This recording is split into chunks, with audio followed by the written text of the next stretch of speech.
Good morning. Praise the Lord. Blessing for Nation મિનિસ્ટ્રીથી હું આપનો ભાઈ સેમ ક્રિશ્ચન. ઈશ્વર પિતાએ આજે આપણને આપેલા આજના એક નવા સુંદર દિવસે આપને પ્રભુ ઈસુ ખ્રિસ્તના નામમાં પ્રેમી સલામ પાઠવું છું. આજે આપણે પવિત્ર શાસ્ત્ર બાઇબલમાંથી ઈશ્વરના આ પવિત્ર વચન પર મનન કરીશું.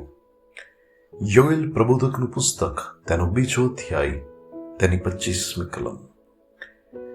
ત્યાં પ્રભુના વચનમાં લખ્યું છે, તે જે વર્ષોનો પાક ખાઈ ગયા છે તેનો બદલો હું તમને વાળી આપીશ.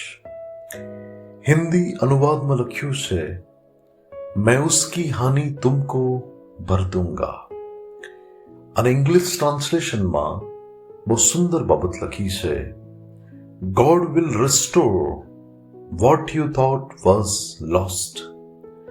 એટલે કે જે બાબતો તમે ગુમાવી હતી, પ્રભુ એ બાબતોને ફરીથી પુનઃસ્થાપિત કરશે. જે નુકસાન તમે ભોગવ્યું છે એ નુકસાન પ્રભુ તમને ભરપાઈ કરી આપશે.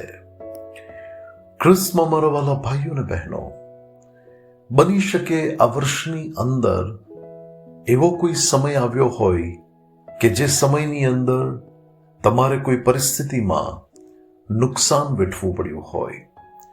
બની શકે તમારા વ્યવસાયની અંદર, તમારી નોકરીની અંદર, કે પછી તમારી ખેતીવાડીના કોઈ પાકની અંદર તમારે નુકસાન જોવું પડ્યું હોય.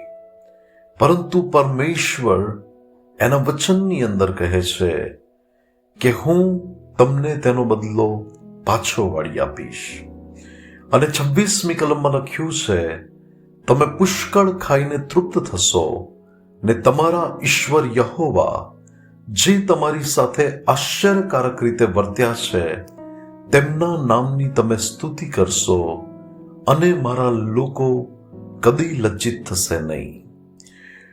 ભલાઓ, શર્મિંદગીની પરિસ્થિતિમાંથી બની શકે તમારે પસાર થવું પડ્યું હોય, પરંતુ પ્રભુ કહે છે કે હવે મારા લોકો કદી લજ્જિત થશે નહીં. હું તમને બદલો પાછો વાળી આપીશ.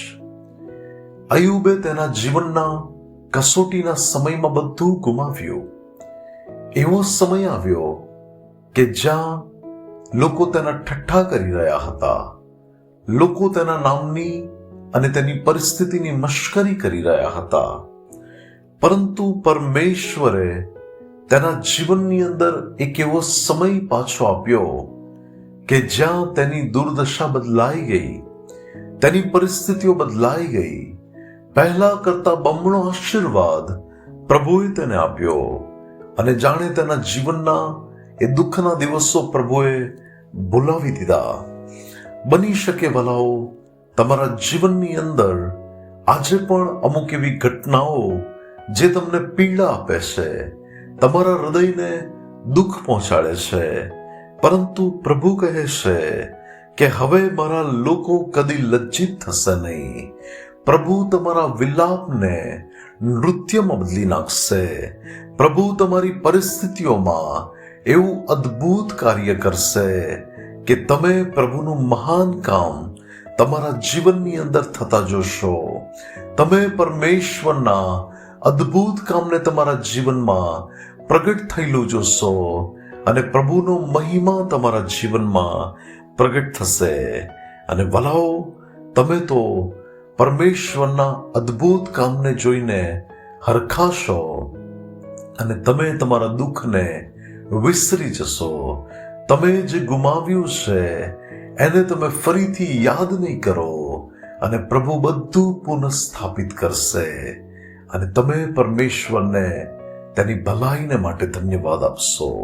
પ્રભુ આજના પવિત્ર વચન દ્વારા આપણને આશીર્વાદિત કરે. આવો આપણે પ્રાર્થના કરીએ. સર્વશક્તિમાન જીવિત અનુગ્રહકારી પરમેશ્વર, પ્રભુ, અમે તમારા ચરણોની પાસે આવીએ છીએ. પ્રભુ, યોએલ 2:21 તમારું વચન કહે છે કે હે દેશ બીશ નહીં, ખુશી થા ને આનંદ કર, કેમ કે યહોવાએ મહાન કાર્યો કર્યા છે. પ્રભુ, મારી પ્રાર્થના છે કે તારા લોકો તમારા મહાન કાર્યને પોતાના જીવનમાં જુએ અને પ્રભુ તેમનો શોક આનંદમાં બદલાય, તેમનો વિલાપ નૃત્યમાં બદલાય, તેમની પરિસ્થિતિઓ અદ્ભુત રીતે બદલાય એવી કૃપા થવા દો. ઈસુ ખ્રિસ્તના નામે આ પ્રાર્થના સાંભળો અને સ્વીકાર કરો પિતા. આમીન. May God bless you. Have a blessed day. Shalom.